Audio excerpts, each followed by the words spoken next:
अस्सलाम वालेकुम नाज़रीन, मैं आपका होस्ट अहमद मलिक और आप देख रहे हैं एनालिसिस विद इजी मार्केटिंग। नाज़रीन, हुकूमत पाकिस्तान ने कंस्ट्रक्शन सेक्टर को एक मुकम्मल इंडस्ट्री का दर्जा देने का फ़ैसला कर लिया है। इसी फैसले के मुताबिक एक एमनेस्टी स्कीम भी लाई गई है और उस एमनेस्टी स्कीम की तमाम तफसीलात आज की इस वीडियो में आप जान सकेंगे। सबसे पहले आपको ये बताता चलूँ कि कुछ पॉइंट्स हैं, कुछ चीज़ें हैं जो तय की गई हैं इस एमनेस्टी स्कीम में। वो सबसे पहला पॉइंट ये है कि अगर आप तामीराती शोबे में इन्वेस्टमेंट करते हैं तो आपकी ज़राए आमदन को पूछा नहीं जाएगा। आपकी ज़राए आमदन क्या है, आप कहाँ पे जॉब करते हैं, ये सारी जो सवालात हैं, ये सारी चीज़ें आपको वाज़े करना लाजमी नहीं होगा।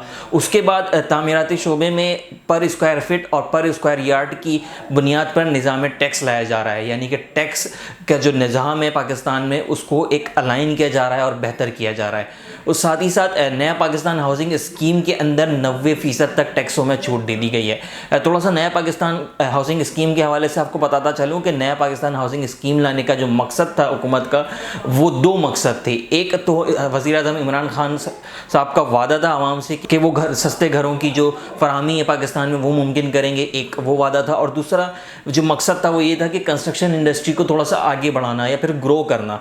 तो नया पाकिस्तान हाउसिंग स्कीम के तहत ये दो चीज़ें, इन दो चीज़ों को हुकूमत पाकिस्तान टारगेट कर रही है और उन्होंने इस टारगेट को काफ़ी हद तक अचीव भी कर लिया है। जैसे कि आपको बताया कि इस स्कीम के अंदर 90% तक टैक्सों में छूट दी गई है नया पाकिस्तान हाउसिंग स्कीम के लिए। साथ ही साथ तामीराती शोबे से मुंसलिक जितनी इंडस्ट्रीज़ हैं उनसे विद होल्डिंग टैक्स जो है उन पर माफ़ कर दिया गया, मगर उन इंडस्ट्रीज़ पर माफ़ नहीं किया गया जिनका ताल्लुक स्टील या फिर सीमेंट से है।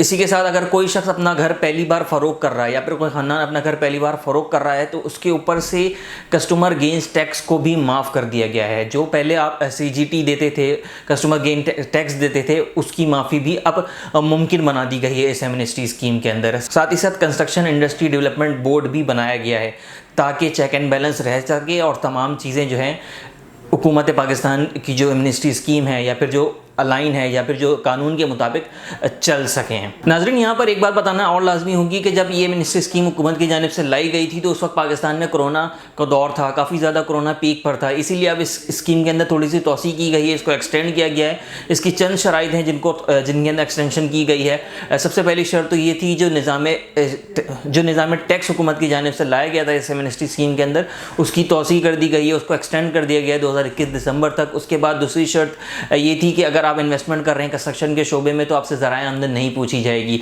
इसके अंदर भी तोसी की गई है 2021 दिसंबर तक। और उसके बाद अगर कोई बंदा अपने घर पहली बार ख़रीद रहा है तो उसकी भी ज़राए आमदन नहीं बताने की छूट जो है उसको दी गई है। उसके अलावा जो हुकूमत के रजिस्टर्ड प्रोजेक्ट्स थे उनकी मुकम्मल होने की जो डेट थी उसके अंदर भी तोसी की गई है, उसको भी एक्सटेंड किया गया है 2023 तक।